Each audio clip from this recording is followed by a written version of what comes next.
کام میں مشغول تھا.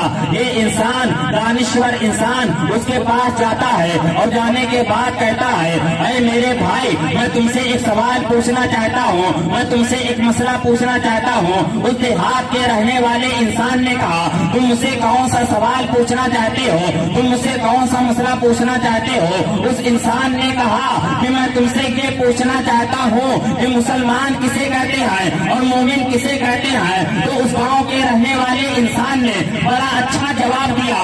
اس نے کہا کہ مسلمان اسے کہتے ہیں جو اللہ کو مانے, مسلمان اسے کہتے ہیں جو اللہ کو مانے, اور مومن اسے کہتے ہیں جو اللہ کی مانے. یہاں پر جتنے لوگ بیٹھے ہوئے ہیں سبھی لوگ مسلمان ہیں, سبھی لوگ اللہ کو مانتے ہیں, مگر یہ بتاؤ یہاں پر کتنے لوگ ایسے بیٹھے ہیں جو اللہ کی مانتے ہیں؟ جو اللہ کی مانے گا وہ جھوٹ نہیں بولے گا, جو اللہ کی مانے گا وہ چوری نہیں کرے گا, جو اللہ کی مانے گا وہ شراب نہیں پیے گا, جو اللہ کی مانے گا وہ جوا نہیں کھیلے گا, جو اللہ کی مانے گا نماز پنجگانہ کی پابندی کرے گا, جو اللہ کی مانے گا ماہ رمضان کے پورے روزے رکھے گا, جو اللہ کی مانے گا حج فرض ہونے پر اس فریضے کو ادا کرنے جائے گا, جو اللہ کی مانے گا اپنے مال کی صحیح زکات دے گا, جو اللہ کی مانے گا وہ تمام برائیوں سے دور رہے گا, تمام اچھائیوں کے قریب رہے گا. یہی فرق ہے مسلمان اور مومن میں. مسلمان اسے کہتے ہیں جو اللہ کو مانے اور مومن اسے کہتے ہیں جو اللہ کی مانے. اسی لیے ڈاکٹر اقبال نے بہت پہلے فرما دیا نگاہیں مرد مومن سے بدل جاتی ہیں تقدیریں. کیا مطلب مسلمانوں؟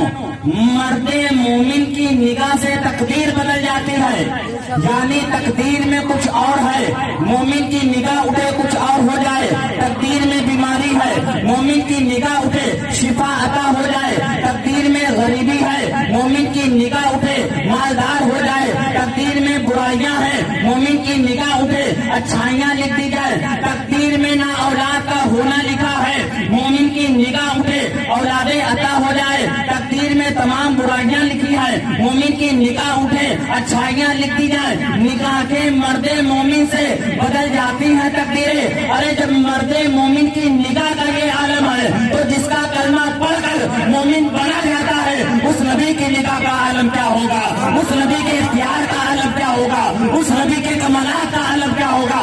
اس بار کا یہ عالم ہے تو اس بار کا عالم کیا ہوگا جب ان کے قدم بڑھ دیتے ہیں شاہانے زمانہ کی جولی. محتاج کا جب یہ عالم ہے مختار کا عالم کیا ہوگا. اندازہ تو لگائے مسلمانوں, مسلمان کسے کہتے ہیں؟ ظاہر سی بات ہے کہ ہم لوگ مسلمان ہیں. اب کوشش یہ کرنی ہے کہ ہمیں اور آپ کو مومن بننا چاہیے. جب مومن بنیں گے تو تمام برائیوں سے دور رہیں گے.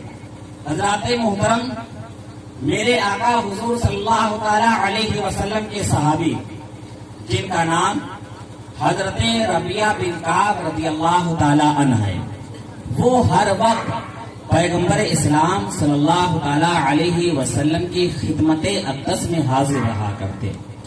جہاں جہاں میرے آقا تشریف فرما ہوتے وہاں حضرت ربیعہ بن کعب بھی موجود رہا کرتے. یہاں تک کہ رات کے وقت حضرت ربیعہ پیغمبر اسلام صلی اللہ علیہ وسلم کے مکان کے دروازے کے سامنے سوتے تاکہ رات کو آقا جان رحمت حضور صلی اللہ علیہ وسلم کو کسی قسم کی کوئی حاجت پیش آئے تو حضور صلی اللہ علیہ وسلم کو مجھے جگانے کی مشقت نہ اٹھانا پڑے. اور جب رات کو میرے آقا تہجد کی نماز پڑھنے کے لیے اٹھتے تو حضرت ربیعہ بن کعب رضی اللہ تعالی عنہ وضو کے لیے پانی لاتے, اپنے ہاتھوں سے وضو کراتے. حضرت ربیعہ فرماتے ہیں کہ ایک رات میں نے پیغمبر اسلام صلی اللہ علیہ وسلم کو اپنے ہاتھوں سے وضو کرایا, اور جب حضور صلی اللہ علیہ وسلم نے وضو فرما لیا تو میری قسمت کے دروازے کھل گئے, میرا مقدر جاگ اٹھا, میرا نصیبہ جاگ گیا.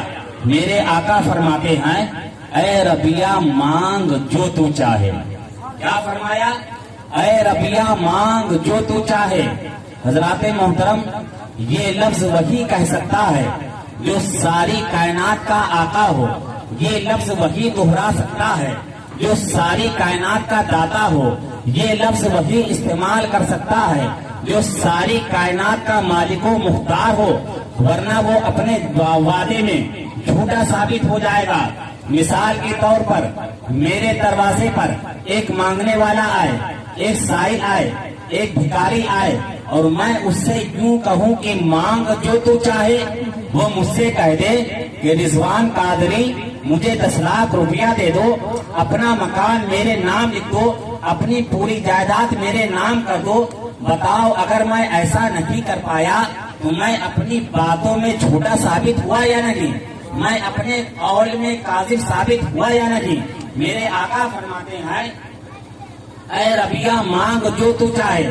حضرت ربیہ کی جگہ اگر کوئی دوسرا ہوتا یعنی 6 کم 30 ہوتا تو وہ یہی کہتا کہ غیر اللہ سے مانگنا شرک ہے۔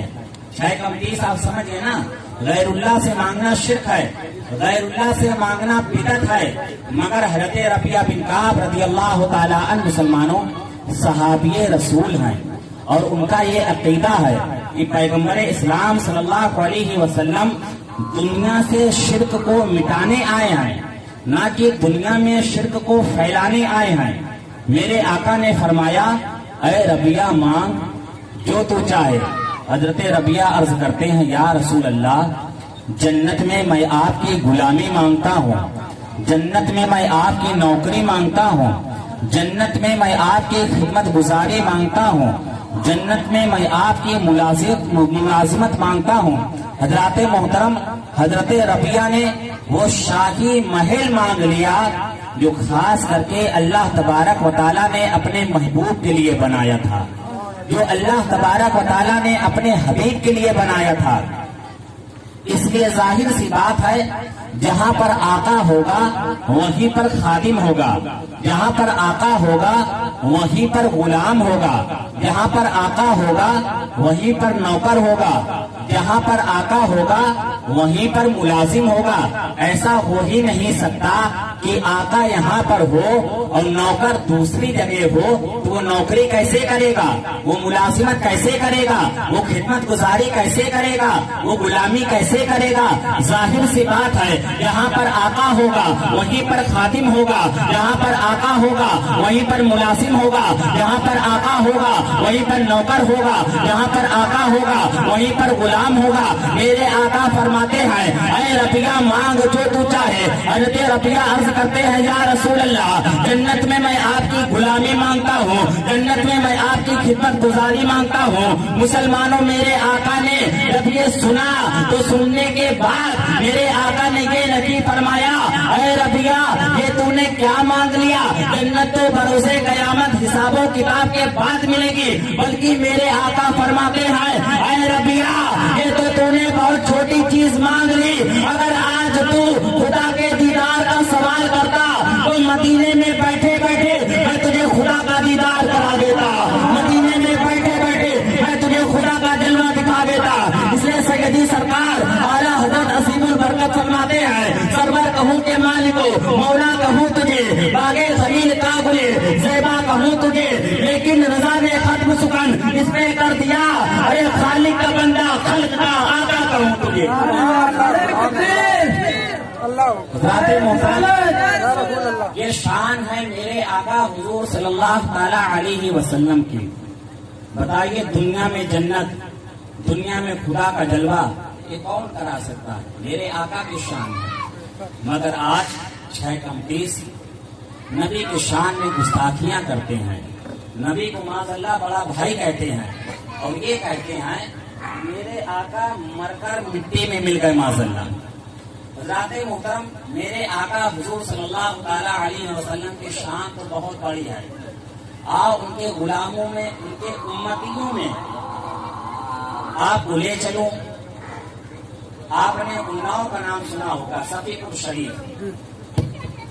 صفی پور شریف میں جو مخدوم ہے، شاید آپ لوگ گئے ہوں دیکھا ہو، جو مخدوم ہے مخدوم شاہ صفی پور کی داہنی جانب ایک کمرہ بنا ہوا، اس کمرے میں حضرت عبداللہ عرف بھلن شاہ آرام فرما رہے ہیں، حضرت عبداللہ عرف بھلن شاہ آرام فرما رہے ہیں۔ جیسا کہ بزرگوں سے سنا کہ ایک مرتبہ ایک بوڑھی عورت تیل لے جا رہی تھی. راستے میں اس بوڑھی عورت کا تیل گر گیا. وہ عورت وہیں پر بیٹھ کر رونے لگتی ہے.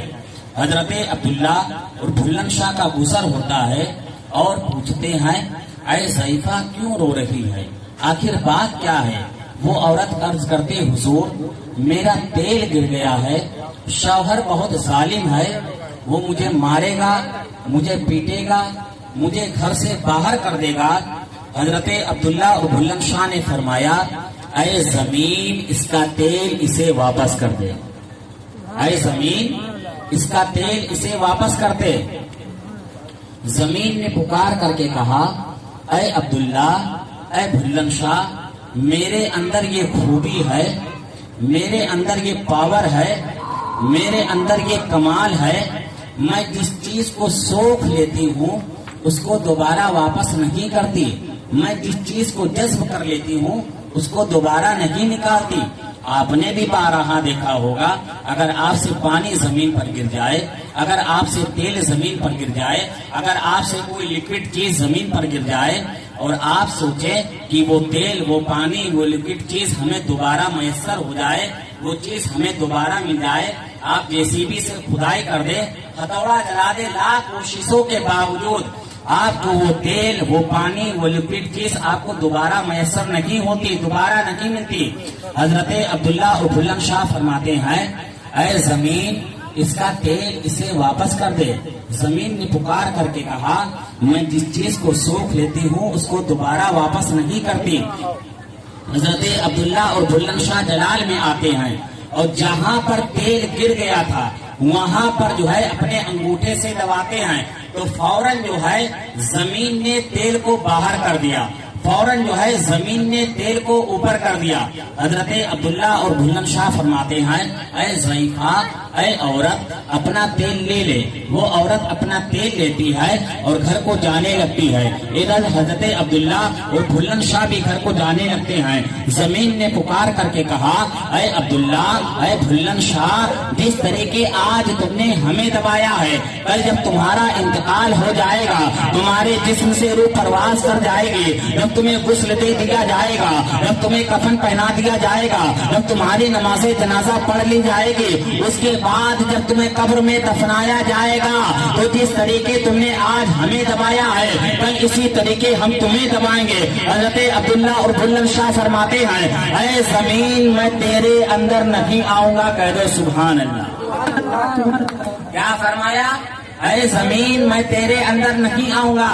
چنانچہ جب آپ کی وفات کا وقت قریب آیا تو آپ نے اپنے مریدوں کو بلایا, اپنے چاہنے والوں کو بلایا, اپنے عقیدت مندوں کو بلایا, اپنے متوسلینوں کو بلایا اور بلانے کے بعد یہ وصیت فرمائی اے میرے مریدوں, اے میرے چاہنے والوں, میری یہ وصیت سن لو. جب میرا انتقال ہو جائے, میرے جسم سے روح پرواز کر جائے, جب مجھے غسل دے دیا جائے, جب مجھے کفن پہنا دیا جائے, جب میری نماز جنازہ پڑھ لی جائے تو اس کے بعد مجھے قبر میں نہ دفنانا بلکہ مخدوم شاہ صفی پور کی داہنی جانب جو کمرہ بنا ہوا ہے اس کمرے میں مجھے لٹا دیا جائے. چنانچہ مسلمانوں ایسا ہی ہوا, جب آپ کے جسم سے روح پرواز کر گئی, جب آپ کو غسل دے دیا گیا, آپ کو کفن پہنا دیا گیا, آپ کی نماز جنازہ پڑھ لی گئی, اس کے بعد جو ہے مخدوم شاہ صفی پور کی داہنی جانب جو کمرہ بنا ہوا تھا اس کمرے میں آپ کو لٹا دیا جاتا ہے. مسلمانوں آپ لوگ صفی پور شریف گئے ہوں گے,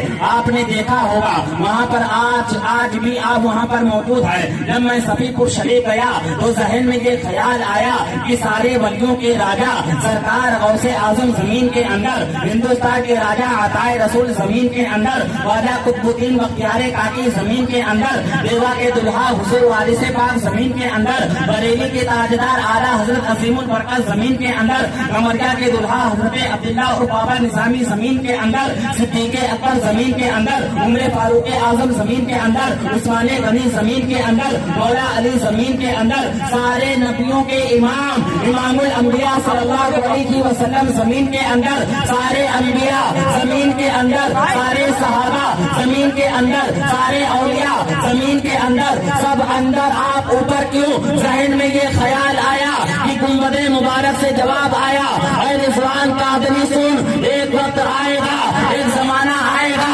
ایک قوم کہے گی کہ نبی مر کر معاذاللہ مٹی میں مل گئے، میں ان کے سوالوں کا جواب ہوں، اے دنیا والوں دیکھ لو، جب امتی کا یہ عالم ہے تو نبی کا عالم کیا ہوگا، جب غلام کا یہ عالم ہے تو آقا کا عالم کیا ہوگا، جب ان کے گدا بھر دیتے ہیں شاہان زمانہ کی جھولی، محتاج کرب یہ عالم ہے، مختار کا عالم کیا ہوگا۔ سبحان اللہ سبحان اللہ۔ اندازہ تو لگائے مسلمان، تو حضرت عبداللہ اور بھلم شاہ کو پہلے ہی سے معلوم تھا کہ ایک وقت آئے گا، قوم تیار ہوئی 6:29 تو نبی کے شان میں گستاخی کرے گی۔ حضرات محترم محبت کے ساتھ پڑھی صلو علیہ الصلوۃ والسلام علیک یا سید یا رسول اللہ صلی اللہ تعالی علیہ وسلم۔